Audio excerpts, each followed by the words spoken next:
Hello students, good morning. आपका हमारे YouTube channel में फिर से स्वागत है।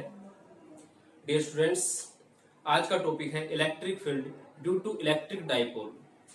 ठीक है, टॉपिक का नाम है electric field due to an electric dipole. Electric dipole हमने कई टॉपिक में पढ़ा है और इलेक्ट्रिक डाइपोल आज फिर पढ़ेंगे। ठीक है, इलेक्ट्रिक डाइपोल क्या होता है? डाई मीन्स टू, यानी कि पोल कितने हैं? इसमें टू पोल है, प्लस एंड माइनस। ठीक है, उन पे दोनों पे चार्ज क्या होते हैं? मैग्नीट्यूड तो चार्ज का सेम होता है, लेकिन नेचर क्या होता है? प्लस और माइनस, यानी कि अपोजिट होती है। ठीक है, तो इलेक्ट्रिक डाइपोल जो पहले बताया था वही है इसके अंदर। जैसे मान लीजिए ये ए पॉइंट है और ये बी पॉइंट है, तो ए पे है जैसे माइनस क्यू और इस पे है जैसे प्लस क्यू चार्ज मान लिया। जो इसमें डिस्प्लेसमेंट होता है, डाइपोल का जो डिस्प्लेसमेंट होता है वो होता है 2a। कितना होता है? 2a। अब 2a वेक्टर बोल सकते हैं, 2a वेक्टर। अब यहाँ पे इसका जो सेंटर है, सेंटर पॉइंट जैसे मान लीजिए o पॉइंट मान लिया, o, तो o से लेके a तक की जो डिस्टेंस है, o से लेके ये तो कितनी होगी? a, और o से लेके b तक की डिस्टेंस भी क्या होगी? a। ठीक है, अब मान लो कि जो p पॉइंट है उससे अलग है, p पॉइंट डाइपोल से बाहर, वो इस टाइप से, जैसे p पॉइंट यहाँ है, तो अब ये मैं पैरामीट्रिक फॉर्म लिख रहा हूँ, कार्टेशियन फॉर्म नहीं है। p पॉइंट है तो इसको कोऑर्डिनेट कार्टेशियन फॉर्म में तो x, y होते हैं, लेकिन ये है पैरामीट्रिक फॉर्म का मतलब है कि r, थीटा इसलिए लिखा है मैंने। ये जो p पॉइंट है इसके सेंटर से, यानी कि सेंटर से डिस्टेंस कितनी इसकी? r, और जो एंगल बनाता है इसके साथ में, एंगल बनाता है वो कितना बनाता है? थीटा। कितना एंगल बना रहा है वो? थीटा बना रहा है। उसको और इंक्लाइन कर सकते हैं ये एंगल। ठीक है, तो ये जो पॉइंट है यहाँ पे है P पॉइंट, P, और ये R कोमा थीटा। पैरामेट्रिक इसकी कोऑर्डिनेट है। R कोमा थीटा का मतलब है P point which have the distance from centre is R and make the angle with electric dipole is theta. ठीक है, R कोमा थीटा। अब इसमें हमें P पॉइंट पे क्या निकालना है? Electric field, sorry, electric potential. Electric potential जो हमारा टॉपिक है, इलेक्ट्रिक पोटेंशियल है। इलेक्ट्रिक पोटेंशियल हमें फाइंड आउट करना है, तो इलेक्ट्रिक पोटेंशियल इस पे हमें करना फाइंड आउट। किस पे करना है? P पॉइंट पे। अब देखो, वैसे तो अब यहां से A पॉइंट की वजह से और B पॉइंट की वजह से अलग अलग पोटेंशियल आएगा, VA और VB आएंगे दोनों। ठीक है, तो हम क्या करेंगे? टोटल इलेक्ट्रिक पोटेंशियल निकालेंगे। तो सबसे पहले देखो पॉइंट क्या होगा, यहाँ पे लिख देते हैं H, let AB is an electric dipole. क्या है? Electric dipole which have centre point O। उसका सेंटर पॉइंट क्या है? O, एंड डिस्प्लेसमेंट, जो डिस्प्लेसमेंट है इसका वो है 2a। कितना है? 2a। ठीक है, अब इसमें ये तो जो मैंने बताया है, लेट ए बी क्या है? डाइपोल है। अब हम क्या करेंगे? सबसे पहले electric potential, electric potential, electric potential ये मान के चलते, देखो ये तो कंप्लीट करके डायग्राम और आगे बढ़ा रहे हैं। मान लीजिए जो P पॉइंट है, P पॉइंट सेंटर से तो R डिस्टेंस है, लेकिन जो A पॉइंट से ये डिस्टेंस हमने मान ली, जो OA यानी कि PA है वो R1। कितनी है? R1। और जो PB है वो है R2। कितनी है? R2। ठीक है, तो ये कितनी है? R1, और ये क्या है? R2, और ये बीच की कितनी बची? R। ये R है, R1 है, यानी कि AP equal to R1, BP equal to R2, OP equal to R। ठीक है, अब electric potential at point P, at point P due to minus Q, due to minus Q. Minus Q कहां पे? A point पे। तो वैसे electric potential का formula मैंने बता रखा आपको, KQ अपॉन R। क्या होता है? KQ upon R। लेकिन अब माइनस क्यू की जगह, क्यू की जगह क्या आ जाएगा? यहाँ पे माइनस क्यू है, क्योंकि A पॉइंट की वजह से है, तो माइनस क्यू आ जाएगा। तो V1 ये क्या हो जाएगा? V1 आ जाएगा, V1 इक्वल टू KQ, यानी कि K इंटू माइनस क्यू, और ये डिस्टेंस कितनी है? यहां से तक जो आर का जो काम करेगा वो R1 करेगा। पोटेंशियल होता है के क्यू अपॉन आर, तो देखो क्यू की जगह क्या है यहाँ पे माइनस क्यू और यहाँ पे R1, ठीक है। तो ये हो जाएगा माइनस के क्यू अपॉन R1, ठीक है। सेम इसी तरीके से सिमिलरली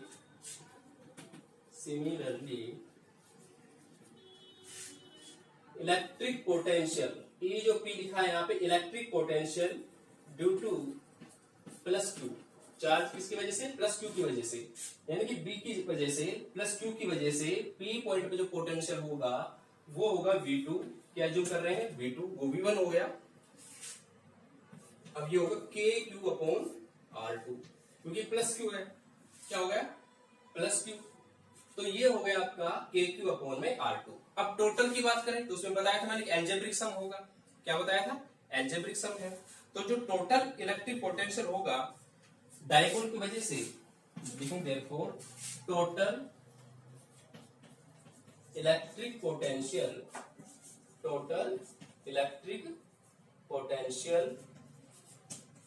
ड्यू टू AB या इलेक्ट्रिक डाइपोल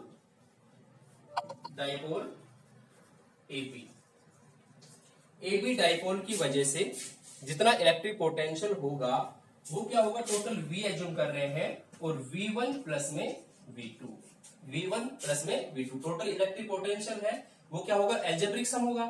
तो V1 की वैल्यू क्या थी माइनस के क्यू अपॉन R1 प्लस में यहाँ पे के क्यू अपॉन R2, ठीक है, ये माइनस थी इसकी वैल्यू। अब इसमें देखो कॉमन आएगा, कुछ कॉमन क्या है इसमें, के क्यू हम कॉमन ले लेते हैं, तो ये माइनस का 1 अपॉन R1 और ये 1 अपॉन R2, तो प्लस वाली टर्म को आगे ले लेते हैं, क्यों माइनस 1 अपॉन R1 है, ये क्या है ये आपका प्लस का था, प्लस हो गया, ये आगे लास्ट में लिख देते हैं R1। तो अब यहां से हमने एलसीएम लिया, के क्यू तो बाहर है और R2 और R1, ये क्या एलसीएम आया R1 और R2, तो ये हो जाएगा R1 माइनस R2, ठीक है। तो ये वैल्यू किसकी आई है V की, तो इलेक्ट्रिक पोटेंशियल आया के क्यू इनटू में R1 minus R2 upon R1 R2, ठीक है। तो ये है, जैसे मान लीजिए ये टोटल इक्वेशन है फर्स्ट। अब हमें with the help of diagram हमें R1 माइनस R2 की वैल्यू लेके आनी है और R1 R2 की वैल्यू लेके आनी है। देखो आगे कैसे, इक्वेशन फर्स्ट तक नोट कीजिए, उसके बाद डायग्राम यही काम आएगा, ठीक है। वो नोट करने के बाद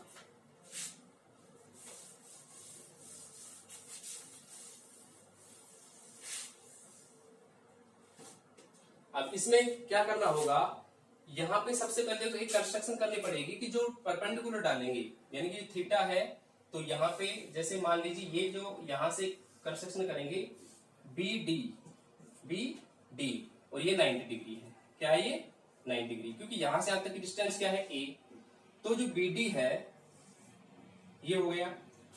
अब इसकी वजह से हम a की वैल्यू BD ये हो गया, ठीक है। तो वेक्टर फॉर्म लगाएं तो हम जो वैल्यू लेके आएंगे R1 माइनस R2 की, तो जो OP की वैल्यू है, OP की वैल्यू क्या क्या है, OD प्लस में DP होगी। तो R की जो वैल्यू है यानी कि OD की वैल्यू लेके आएंगे, देखो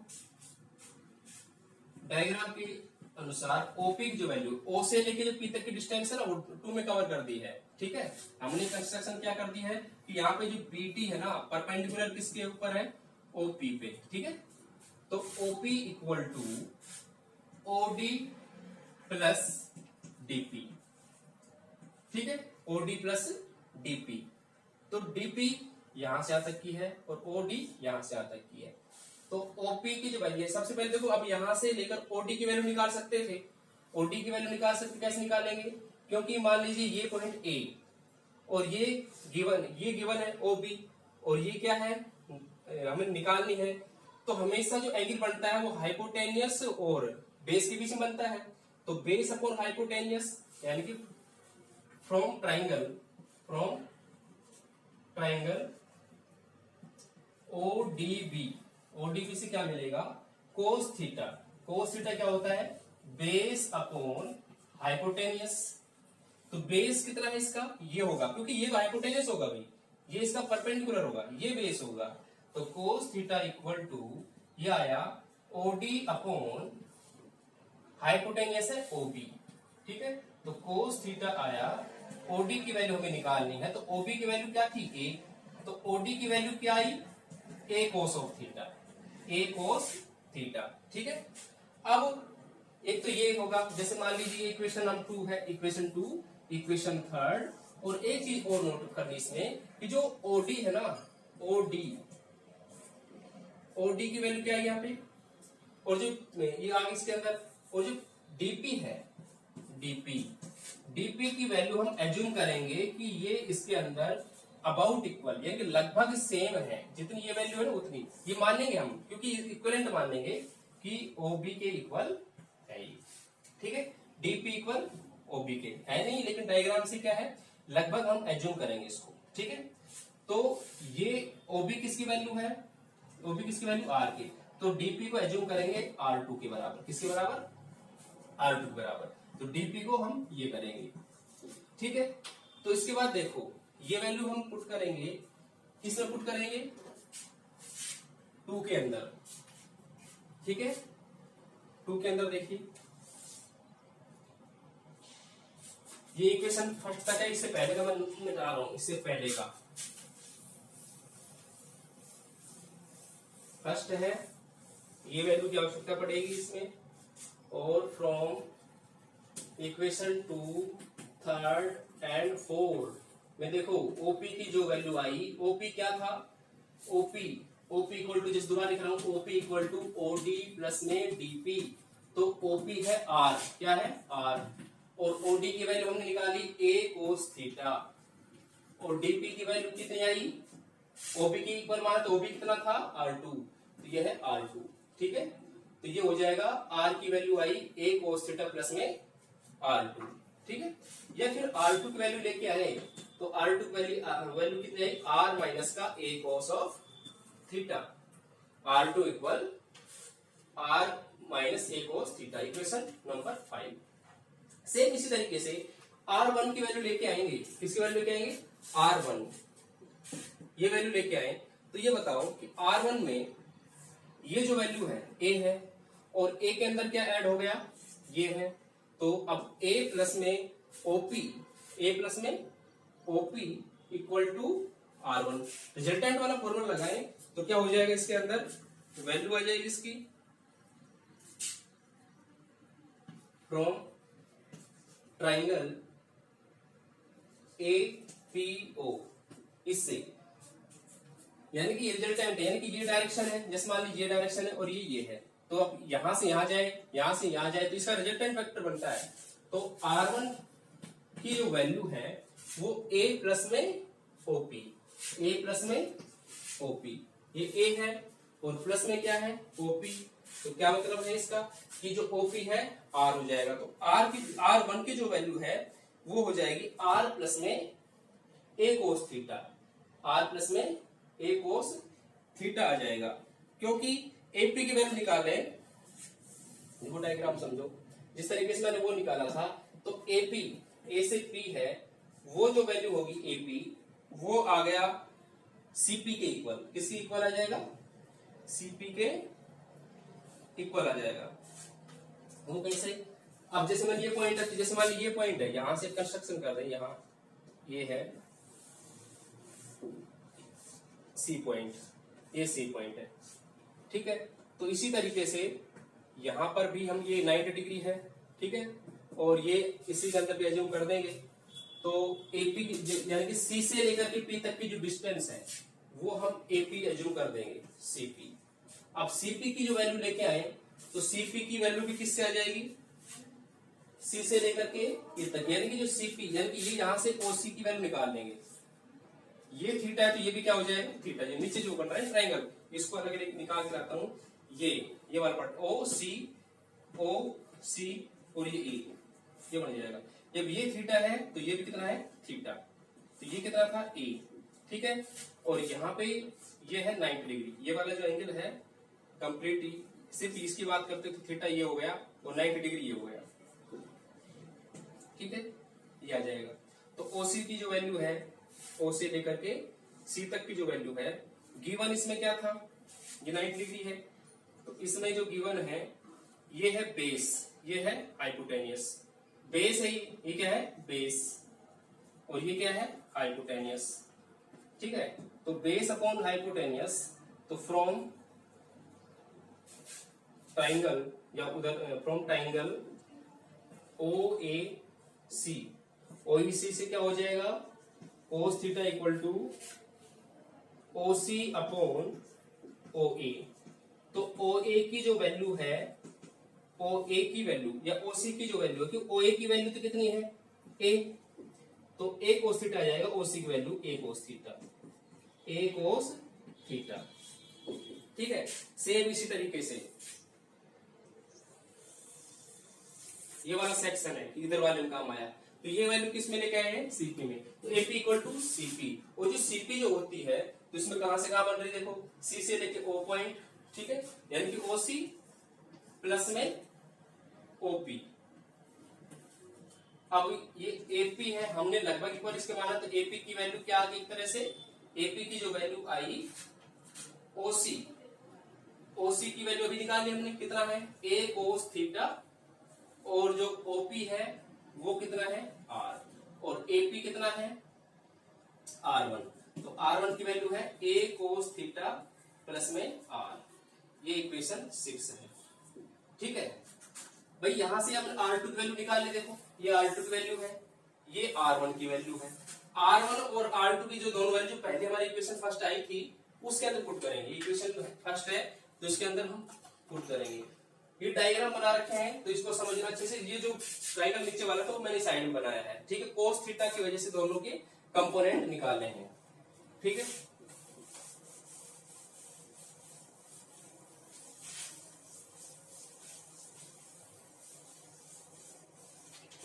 अब देखो, पुट द इक्वेशन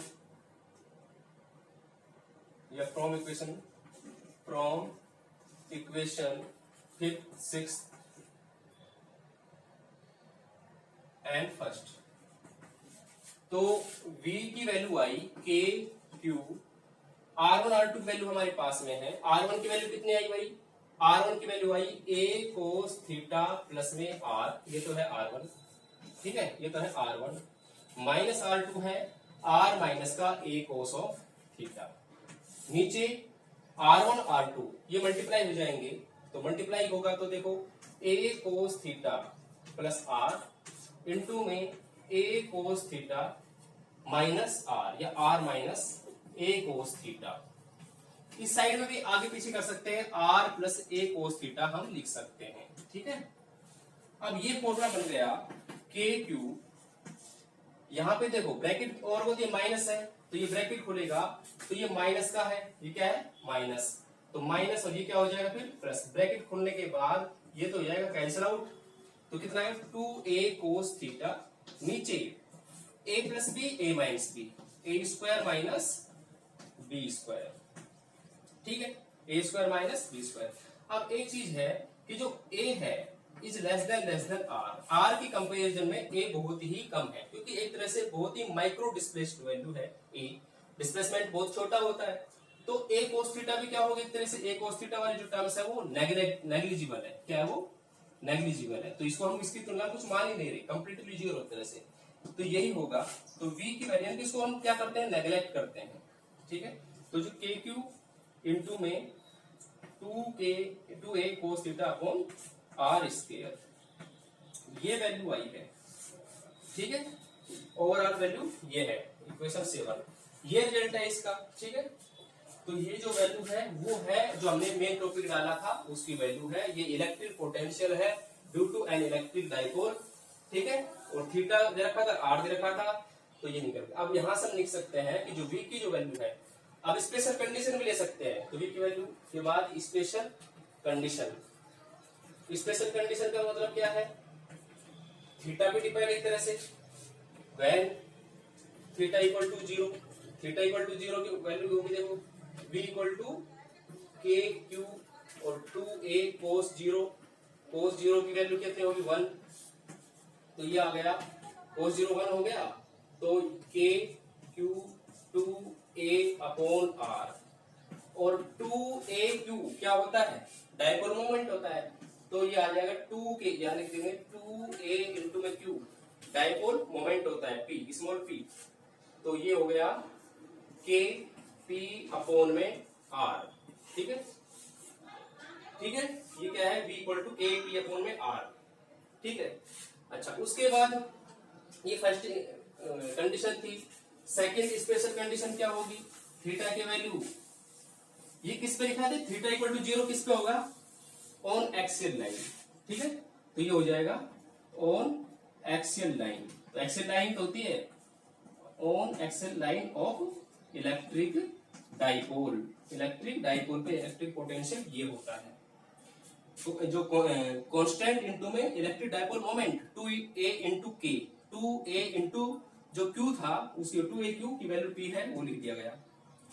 सेम इसी तरीके से सेकंड जो स्पेशल कंडीशन है, when theta equal to 90 degree, वो किसके लिए है, फॉर इक्वेटोरियल लाइन, वो तो एक्सियल लाइन के लिए है, तो इक्वेटोरियल लाइन, 90 डिग्री पे इक्वेटोरियल लाइन तो होती है, तो इक्वेटोरियल लाइंस पर थीटा इक्वल टू 90, तो जो v की वैल्यू है जो अभी लिखा था k into 2aq 2a cos theta, theta की वैल्यू यहाँ पे क्या है 90, तो k q upon r square था ये। ठीक है, तो ये हो जाएगा cos 90 की वैल्यू 0, तो कंप्लीटली क्या हो जाएगा 0, यानी कि कोई इलेक्ट्रिक पोटेंशियल नहीं होगा इक्वेटोरियल लाइन पे, किसी भी तरह का इलेक्ट्रिक पोटेंशियल नहीं होगा। ठीक है, थीटा की वैल्यू 90 डिग्री कहाँ होगी, इक्वेटोरियल लाइन पे होगी।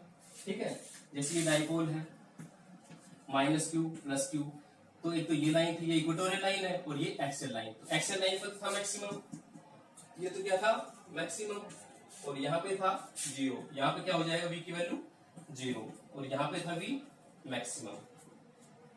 ठीक है, इक्वेटोरियल लाइन पे 0 और एक्सियल लाइन पर क्या होगा, मैक्सिमम होगा। ठीक है, अच्छा अब देखो ओवरऑल, अब देखो दो कंडीशन हमने लगा दी है। अब इसके बाद इसमें कुछ अजम्पशन है, यानी कि कई बातें क्लियर हुई है इसी फॉर्मूले से। ये कंडीशन के बाद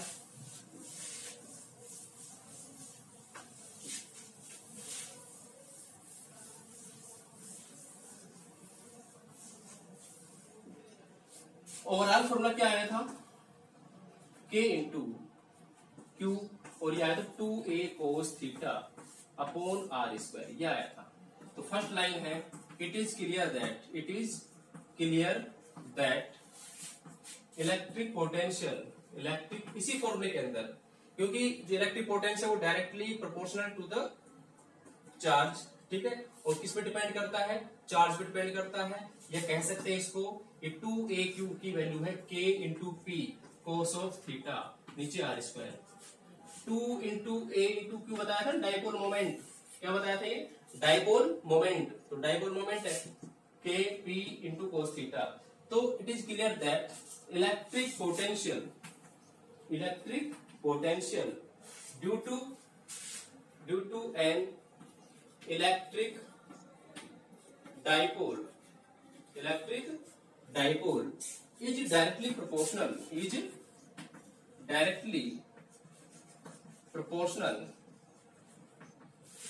to the dipole moment, क्योंकि न्यूमरेटर में आएगा, न्यूमरेटर में जो वैल्यू उनके क्या प्रोपोर्शनल है, डिनोमिनेटर में जिस वैल्यू क्या है तो उसके इनवर्सली प्रोपोर्शनल है। ठीक है, सेकंड है, इट इज क्लियर दैट, ये सेकंड है, electric potential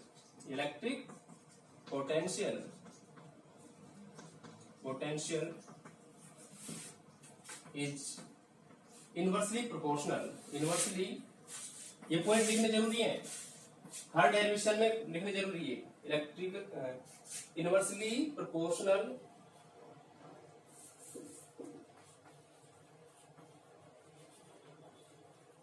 to the square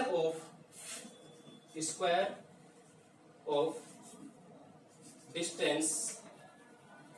distance of point distance of point from centre of dipole, centre of dipole, dipole के सेंटर से जितना डिस्टेंस होगा उसके स्क्वायर, ठीक है। थर्ड है इलेक्ट्रिक पोटेंशियल, इलेक्ट्रिक पोटेंशियल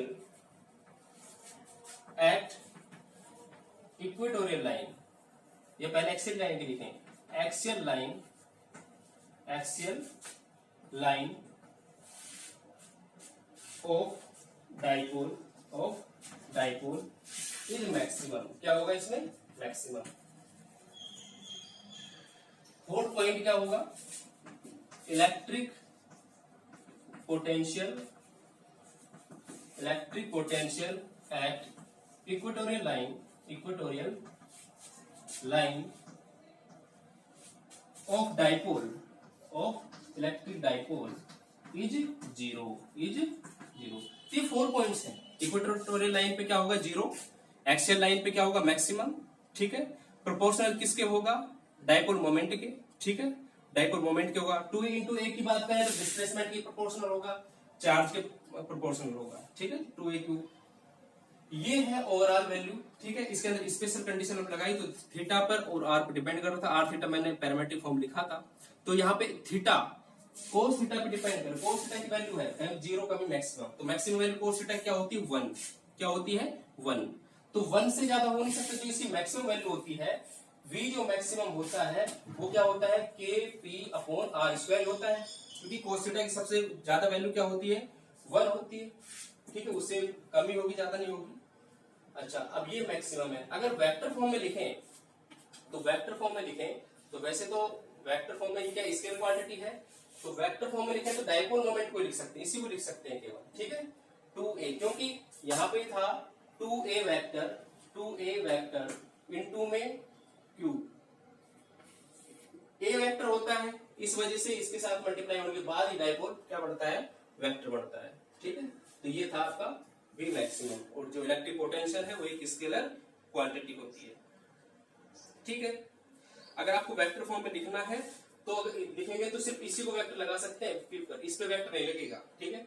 और यहाँ पे अगर कैप लगाना है तो ये कैप लगा सकते हैं, ठीक है, तो ये हो जाएगा कैप, पी कैप लगा सकते हैं, ये जो वेक्टर है तो ये वेक्टर फॉर्म के लिए है, ये वैल्यू वेक्टर हो सकती है, यानी कि ये कंप्लीट ये यहाँ पे सिर्फ पोजीशन है, अगर पी वेक्टर इसमें डॉट कर दिया तो फिर ये वापस क्या है स्केलर क्वांटिटी आ जाएगी। तो पोटेंशियल क्या होता है, इलेक्ट्रिक जो पोटेंशियल होता है वो स्केलर क्वांटिटी होता है, ठीक है। तो ये था electric potential due to an electric dipole, ठीक है। हमने क्या पाया, इलेक्ट्रिक लाइन के ऊपर जो जितने पॉइंट हैं बिल्कुल 90 डिग्री पे जो पॉइंट होगा डाइपोल के, उन पर क्या होगा जीरो होगा पोटेंशियल, और एक्सियल लाइन पे मैक्सिमम होगा, ठीक है। वो जो डायग्राम है उससे हम क्या करेंगे, ट्रिग्नोमेट्री लगा करके जो वैल्यू निकाली थी ओसी की और जो ओडी की जो वैल्यू निकाली थी वो एक कोस थीटा आ गई थी, ठीक है, और फिर हमने उसके अंदर R1 R2 की वैल्यू पुट कर दी थी, ठीक है।